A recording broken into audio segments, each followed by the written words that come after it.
when it comes to dealing with these barbaric monsters that are Mexicans coming over the border. And now these liberals are going to run around trying to posture on this. Oh, well, that's weird. That's weird. This is weird. That's weird. And they're going to that.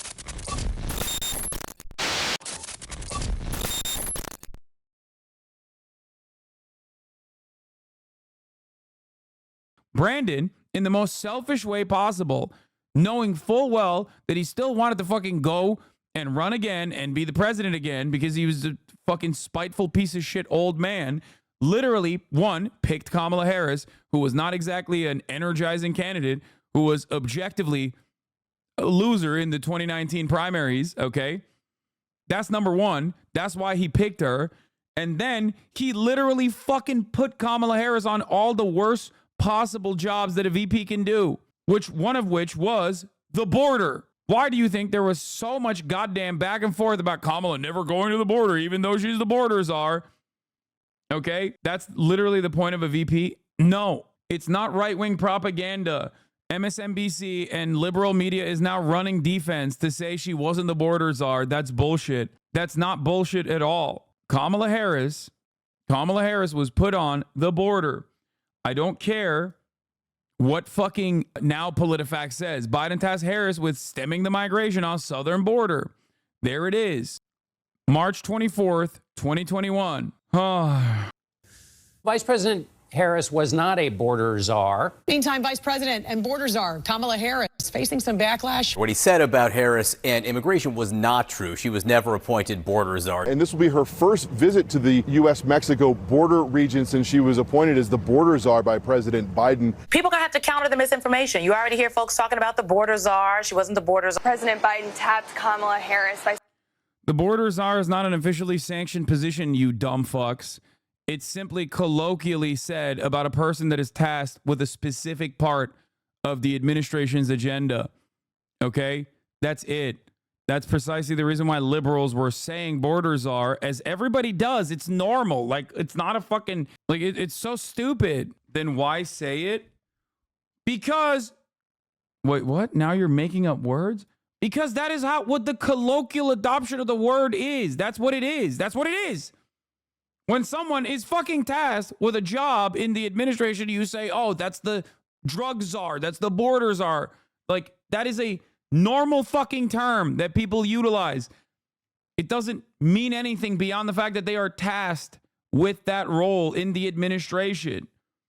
Anyway, whether you like it or not, this semantics argument over, oh, Kamala Harris was never the official border czar, that's not a real position, and the media never referred to her as such, will only allow you to look like a fucking dumbass on this issue by the absolute, like, sub 10-point IQ Republicans who are fucking remembering to breathe manually because of how stupid they are. They can just point to this compilation and make you look like a fucking asshole. The only thing that the Republicans have to do in this situation is basically turn around and go, Kamala Harris is the border czar. Liberal media is now lying and claiming she wasn't when they openly said she was the border czar, which is, by the way, again, an informal position title. It's not like a real title, but like she was tasked with the immigration position, okay? And she lied about how big of a problem immigration is for the first 4 years when she could have done something about it.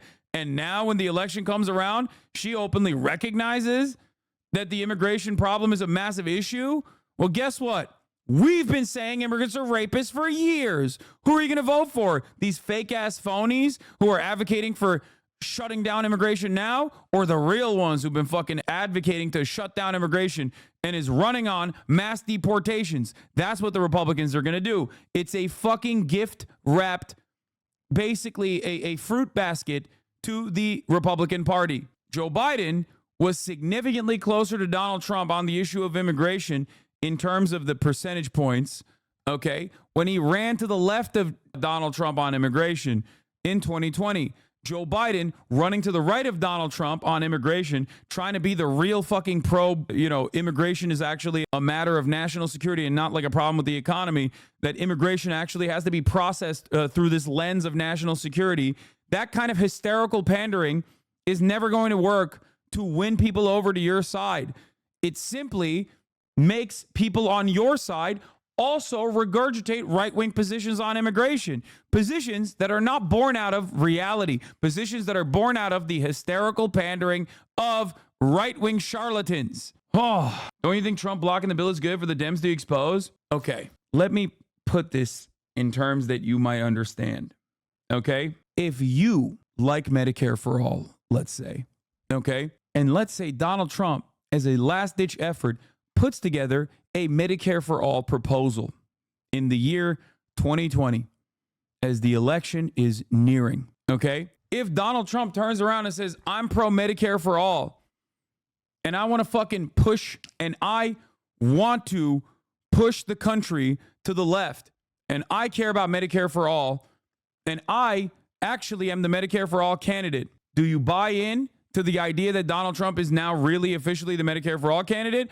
Or do you go, well, what the fuck are we talking about? There's literally a guy who has been saying they're pro Medicare for all. You go for Bernie Sanders. It doesn't change your mind at all on the issue. You are now more committed to fucking Bernie Sanders. You go, oh, well, there's a guy out there who has been openly advocating for Medicare for all for many, many years. Anyway, all you have done now is basically legitimize the position that Medicare for all is a real popular idea, okay? And the difference between obviously being fucking Medicare for being, pro Medicare for all versus pro right-wing border is that the border issue is born out of nothing. It's just made up. Yeah, PolitiFact. Mostly false. Thanks, PolitiFact. Anyway, here, they can just run this video till the cows come home. President Kamala Harris to be the border czar. Now, she wasn't the border czar. That's what Republicans labeled her. They were very critical of Kamala Harris, especially in her role as border czar. Now what she's up against is folks lying about her border record, calling her a border czar. Kamala Harris, who was appointed as the border czar. The Biden team didn't declare her the border czar. They wanted her to work on kind of the root causes of immigration. There has been so much criticism against Kamala Harris. She was the border czar. Calling her sort of the border czar, which wasn't necessarily the case. So the border, if they weren't planning to address it in a major way, do not make her your border czar. She met with some of the Northern Triangle countries, but nothing has effectively changed. This is a fucking MRC Newsbuster video. They're low on the totem pole in terms of like Republican Party operatives. And even they were able to fucking scrape together this like very obvious notion that like liberals are fucking lying to you. This also ties back to liberals. Remember how they lied to you about Joe Biden being mentally equipped? Remember how Joe Biden, everyone in mainstream media told you that Joe Biden was totally fucking with it and mentally equipped to run the country? It perfectly plays into that. You can just turn around and be like, oh, yeah, there it is. In the fucking tank, liberal media in the fucking tank for whoever the liberals are, whoever the liberal candidate is. Anyway, the messaging is easy. The Republicans are politicizing another informal thing. That's weird again.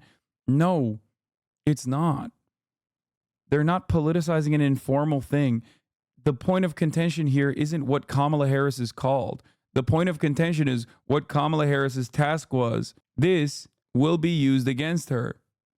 Started with the last administration, but it's our responsibility to deal with it humanely and to stop what's happening. And so this increase has been consequential. But the vice president's agreed, among the multiple other things that I've had her leading, and I appreciate it, agreed to lead our diplomatic effort and work with those nations to accept the returnees and enhance migration enforcement at their borders. We're already talking with Mexico about that. She's already done that. We're going to be dealing with a full team now that we have to be able to deal with the problem here at home, but also to deal with it now in terms of in country.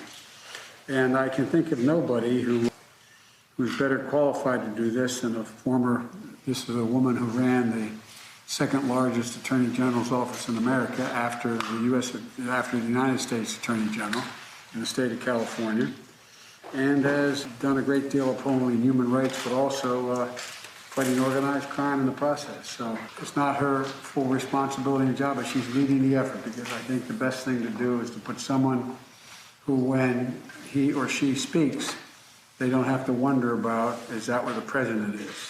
When she speaks for me, doesn't have to check with me. She knows what she's doing, and I hope we can move this along. But So, Madam Vice President, thank you. I gave you a tough job, and you're smiling, but there's no one better capable of trying to organize this. Well, thank you, Mr. President, and for having the confidence in me. And there's He's so coherent now. Guys, this is from 2021. This is terrible on every level, raising the salience of your worst issue, muddling the threat you claim to believe Trump represents, tethering yourself to an objectively awful policy package. Exactly. In this cycle, Dems have simultaneously been messaging that Trump is a Hitler-like figure about to do concentration camps and supercharged deportation, and also that he's a total phony, and if anything, not tough enough on migrants, unlike Dems, who will crack down more seriously. If you're going to do this kind of doublespeak, do it via super PACs on TV in like 6 states where it maybe plays around the margins. Don't have the candidate embrace this ill-conceived posturing herself as a rally applause line in fucking Georgia in front of an entirely black young audience. Hello! What do you want? Do you want everyone in the Democratic Party to also be like, yeah, you're right, immigrants are fucking rapists, drug dealers, and we got to put an end to that? Do you want that?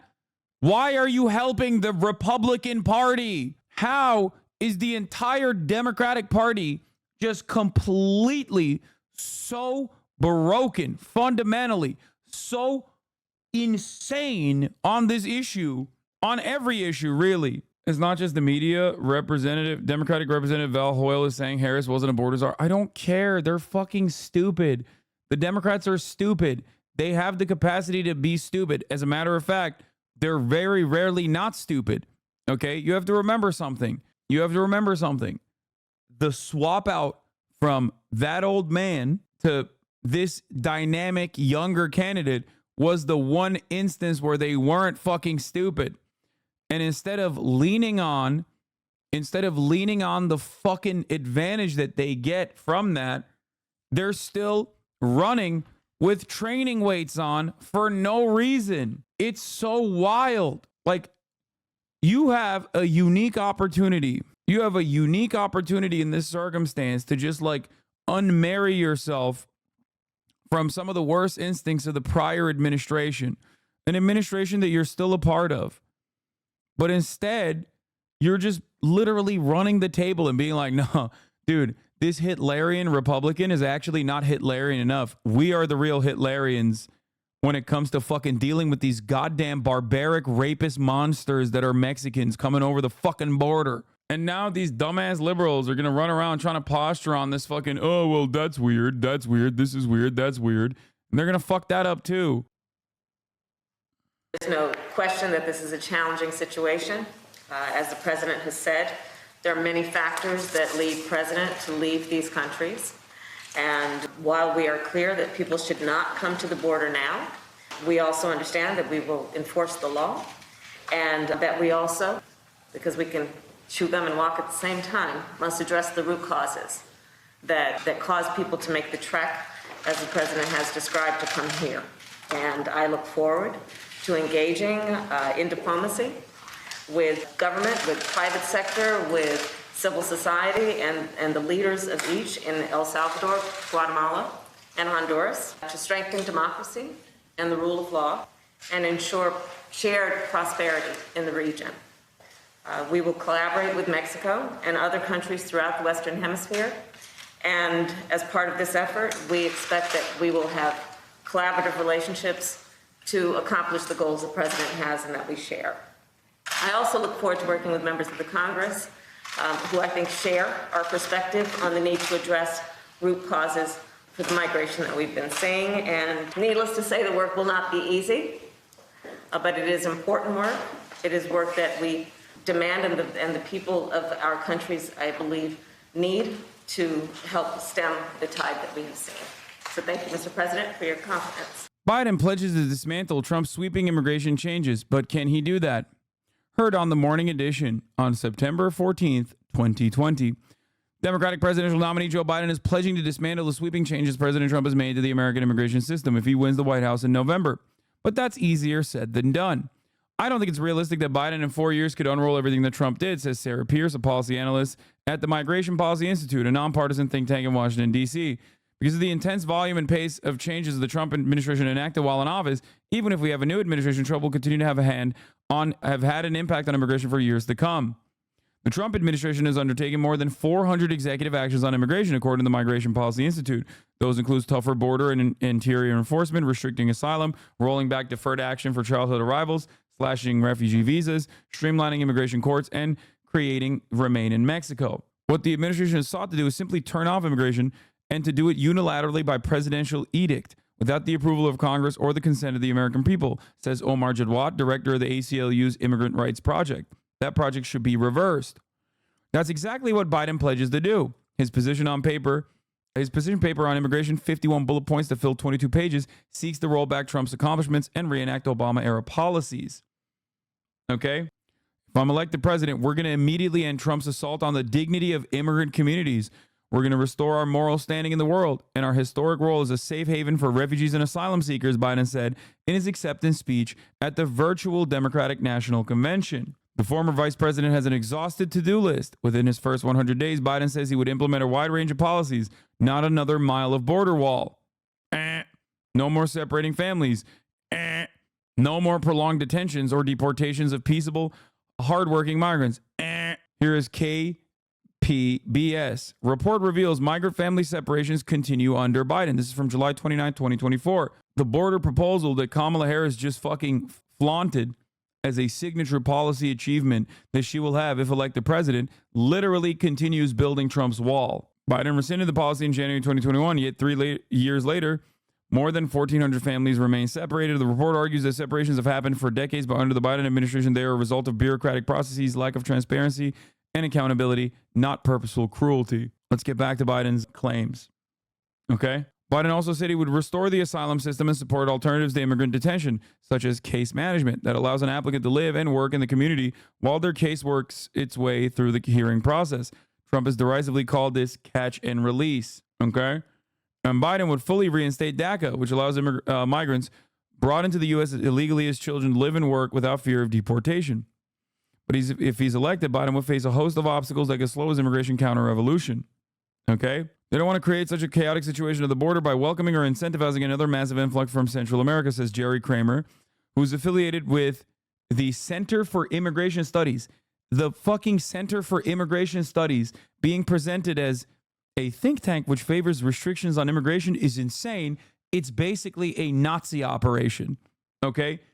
The Center for Immigration Studies is literally VDARE, but a think tank.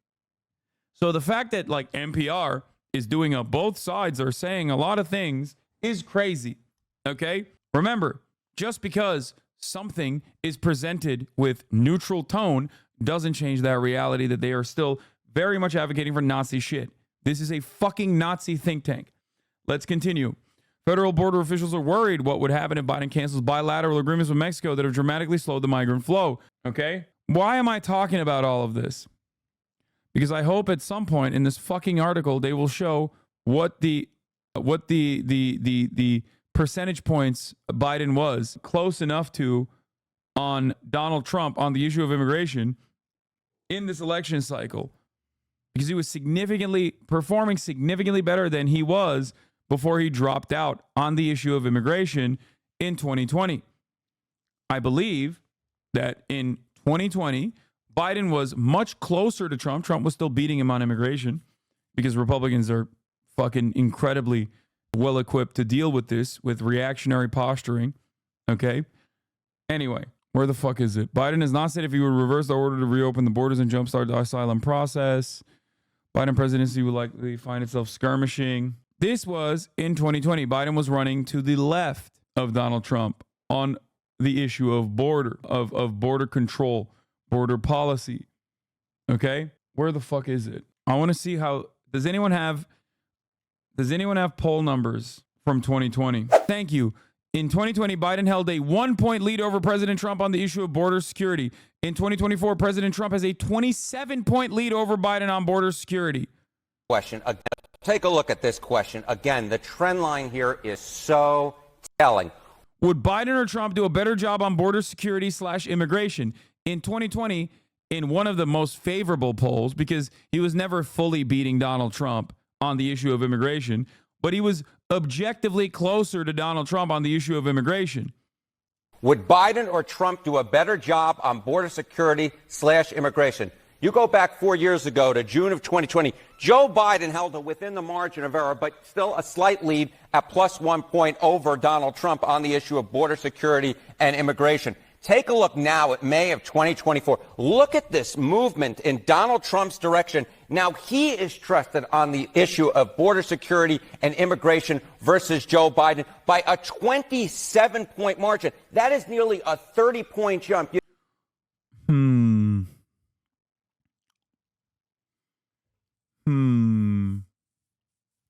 I wonder what this means. Maybe we should go further right into immigration. That will certainly help our chances. Oh, what could this mean? On June 2020, Biden was advocating for a significantly more progressive policy on immigration, and he was 1 point higher than Trump in the eyes of Americans on who will do a better job on immigration between him and Trump. It almost feels like right-wing framing on the issue of immigration and not counter messaging against right-wing hysteria for 4 fucking years on the issue of immigration literally made the country significantly more reactionary on the issue of immigration. And now the Democrats are capitulating to the right-wing framing on the issue of immigration, and the Republicans are fucking putting their nutsack all over the board on the issue of immigration. At the very least, you should never bring up immigration ever again. It should be something you run away from in the same way that Donald Trump runs away from abortion. He never talks about it. He rarely ever talks about it. He only talks about it when people fucking slam him in the face with that question. Okay? I wonder why. This is from 2020. New polling. Trump's immigration policy is a clear political loser. New election night polling released today by Public Opinion Strategy shows the president's position on immigration was a net negative with voters, and the administration's positions on providing a pathway to citizenship for undocumented immigrants, DACA, and family separation at the border potentially pushed away key voter groups like independent men and women and suburban voters, groups that the president failed to score well with. Exclusive poll from July 27, 2020, where immigration could swing critical 2020 voters. Survey found weaknesses on immigration messaging for Trump among some of the voters, including white, non-college educated men who put him over the top and bare victories in 3 of those 4 states in 2016. It's a vulnerability for Democrats not to talk about immigration, said Tyler Moran, executive director of Immigration Hub, which advocates for immigration and is run by several Democratic congressional staffers. Okay? Ceding it to Trump is leaving votes on the table. Nearly 3 in 10 Wisconsinites would be more likely to vote for a Democrat if shown certain pro-immigration arguments, according to Civi's predictive model. The same is true for a quarter of the Michigan and Colorado populations, but less than 1 in 10 in Pennsylvania. To help determine which voters were persuadable, survey participants were shown 1 of 3 immigration-related ads. 1 from the Trump campaign, 2 pro-immigration ads from Immigration Hub featuring a veteran and an elderly American who relies on an immigrant health worker. Immigration for the Sun Belt, Gaza for the Rust Belt. Those are two signature agenda policy positions that Kamala Harris has to run away from, at least on the messaging front. And she's not doing that. She's just going along with it, which is objectively bad. And because I am the most annoying, stubborn asshole on the fucking planet, I will never be swayed away from my positions on this because I know they're correct. And it doesn't matter if like all of the fucking writers that leave when I start criticizing Kamala Harris, they leave and look for another fucking independent outlet that will give them the MSNBC style commentary that they want to fucking hear. Make no mistake, I talked about Israel Palestine for fucking 10 months straight. Okay? You will all come back when you find out that I was fucking right. This isn't me saying, oh my God, I fucking hate Kamala Harris. She's the absolute fucking worst. I'm never going to vote for her or anything like that. This is me simply saying that if Kamala Harris, follows Joe Biden's track record on this shit and simply relies on being youthful and younger than Joe Biden, she might still win, but the margins will be far worse. Okay? And there is no reason to stay in these super fucking slim margins. She will also cut away at the momentum that she has. Okay?